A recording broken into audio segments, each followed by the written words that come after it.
வணக்கம். உலகமே ஒரு பெரிய போரால் அழிஞ்சுக்கிட்டு இருந்தப்போ அமைதிய காப்பாத்தணும்னு ஒரு கனவு உருவாச்சு.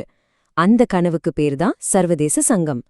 நம்ம மனுஷங்களோட வரலாற்றிலேயே உலக அமைதிக்காக செஞ்ச முதல் பெரிய முயற்சி அதுதாங்க. அதோட எழுச்சி, அப்புறம் அது எப்படி ஒரு சோகமான முடிவுக்கு வந்துச்சுங்கிறத பத்தி தான் நாம இன்னைக்கு பார்க்க போறோம். முதலாம் உலகப் போரோட பேரழிவுக்கு பிறகு உலகம் முழுசும் ஒரே ஒரு கேள்விதான் எதிரொலிச்சுது. திரும்பவும் இப்படி ஒரு கொடுமை நடக்காம எப்படி தடுக்கிறது? லட்சக்கணக்கான உயிர்களை காவு வாங்கின அந்த போரோட சாம்பலில் இருந்துதான் இந்த சர்வதேச சங்கம்ங்கிற நம்பிக்கை பிறந்துச்சு. போரால ரொம்பவே சோர்ந்து போயிருந்த உலகத்துக்கு பாரிஸ் அமைதி பேச்சுவார்த்தையில முன்வைக்கப்பட்ட இந்த ஐடியா ஒரு புது விடியல் மாதிரி தெரிஞ்சுது. இது சும்மா ஒரு அமைப்பில்ல, இது ஒரு புரட்சிகரமான கனவு. இது எவ்ளோ வேகமா நடந்துச்சுன்னு பாருங்களேன். ரொம்ப ஆச்சரியமா இருக்குல்ல. 1919ல பாரிஸ்ல ஒரு ஐடியாவா பேசி அடுத்த ஒரே வருஷத்துல 1920ல இது ஒரு அதிகாரப்பூர்வ உலக அமைப்பாவே மாறிடுச்சு. உட்ரோ வில்சன் மாதிரி இருந்த தலைவர்கள் எவ்வளவு அவசரமா ஒரு தீர்வை தேடினாங்கன்னு இது காட்டுது.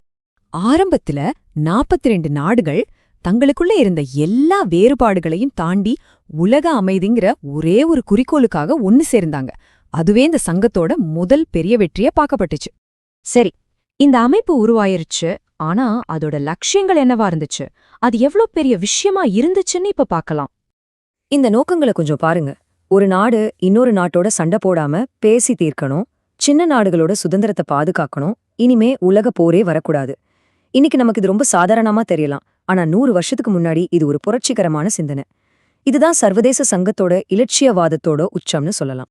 ஆரம்பத்துல பாத்தீங்கன்னா இந்த அமைப்பு ரொம்ப நல்லாவே வேலை செஞ்சது. சர்வதேச சங்கம் ஆரம்பத்துல ஜெயிச்ச சில விஷயங்கள் உலகத்துக்கே ஒரு பெரிய நம்பிக்கையை கொடுத்துச்சு. இங்க நாம் ஒரு முக்கியமான விஷயத்த புரிஞ்சுக்கணும். இந்த சங்கம் ஆரம்பத்துல இருந்தே ஒரு தோல்வியான அமைப்பு கிடையாது. உண்மையில அது நிறைய வெற்றிகளை பார்த்துச்சு. நாடுகளுக்கு நடுவுல இருந்த எல்லை பிரச்சனைகளை தீர்த்து வச்சது, போரால் பாதிக்கப்பட்ட அகதிகளுக்கு உதவி செஞ்சது, அடிமை வியாபாரத்துக்கு எதிரா போராடுச்சு. இந்த ஆரம்பகால வெற்றிகள் தான் ஒருவேளை இந்த கனவு நிஜமாகலாம் அப்படிங்கிற நம்பிக்கைய உலகத்துக்கு கொடுத்துச்சு. ஆனா இந்த சங்கம் பிறக்கும்போதே சில சரி செய்ய முடியாத குறைபாடுகளோட தான் பிறந்துச்சு. அந்த பலவீனங்கள் தான் கடைசியில அது உள்ள இருந்தே அழிச்சது. எந்த ஒரு அமைப்புக்கும் அதோட உறுப்பினர்கள் எல்லாம் பெரிய பலம் இல்லையா? ஆனா சர்வதேச சங்கத்தோட விஷயத்துல அதுவே அதோட மிகப்பெரிய பலவீனமா போயிடுச்சு. ஏன்னா உலகத்திலேயே ரொம்ப சக்தி வாய்ந்த நாடான அமெரிக்கா இதுல உறுப்பினராவே சேரல. இதுல என்ன ஒரு முரண்பாடுனா, இந்த சங்கத்தையே உருவாக்கணும்னு ஐடியா கொடுத்ததே அமெரிக்க ஜனாதிபதி உட்ரோ வில்சன் தான். ஆனா அவரோட சொந்த நாடே அதை ஏத்துக்கல. இதுதான் முதல் கோணம். அடுத்தது அமலாக்க சக்தி. அதாவது ஒரு முடிவை எடுத்ததுக்கு அப்புறம் அதை மீற நாட்டை தண்டிக்கிறதுக்கோ இல்ல கட்டுப்படுத்துறதுக்கோ இருக்கிற அதிகாரம். ஒரு ஸ்கூல்ல ரூல்ஸ் இருக்கலாம், ஆனா அந்த ரூல்ஸை மீறினா தண்டிக்க ஹெட்மாஸ்டர் இல்லைன்னா என்ன ஆகும்? அதுதான் சர்வதேச சங்கத்தோட நிலைமை. அதுக்குன்னு சொந்தமா ஒரு ராணுவம் இல்லாததால அதோட வார்த்தைகளுக்கு பின்னால எந்த விதமான பலமும் இல்லாம போச்சு. இந்த ஒரு சின்ன உதாரணமே சங்கத்தோட அடிப்படை பலவீனத்தை ரொம்ப தெளிவா சொல்லிருது. அதால குறைக்க மட்டும்தான் முடிஞ்சது, கடிக்க முடியல. மூணாவது பெரிய பிரச்சனை சுயநலம். ஒவ்வொரு பெரிய நாடும் இதுல எனக்கு என்ன லாபம்னு தான் யோசிச்சதே தவிர உலகத்துக்கு என்ன நல்லதுன்னு யோசிக்கல. ஒரு பொதுவான நல்லதுக்காக தங்களோட சொந்த நலன்களை விட்டு கொடுக்க எந்த பெரிய நாடும் தயாரா இல்ல.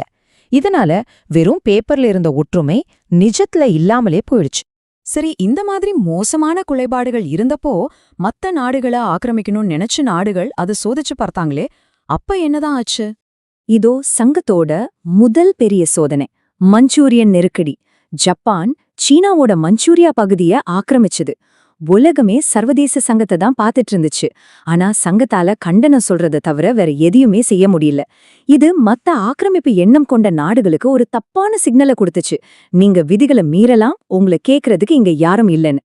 அதுக்கடுத்து அபிசீனியா நெருக்கடி.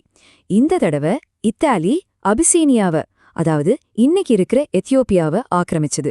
சங்கம் சில பொருளாதார தடைகளை விதிச்சது, ஆனா அது வெறும் பெயரளவுக்கு தான். இந்த தோல்வி சர்வதேச சங்கத்தோட சவப்பெட்டியில அடிச்ச கடைசி ஆணி மாதிரி ஆயிருச்சு. இதுக்கப்புறம் யாரும் அதை ஒரு மதிக்கத்தக்க சக்தியா பார்க்கல. இந்த தோல்விகளோட விளைவுகள் ரொம்பவே பேரழிவா இருந்துச்சு. இது உலகத்தை மறுபடியும் ஒரு இருண்ட பாதைக்கு கூட்டிட்டு போச்சு. இதுல தான் நாம கத்துக்க வேண்டிய மிக முக்கியமான பாடம் இருக்கு.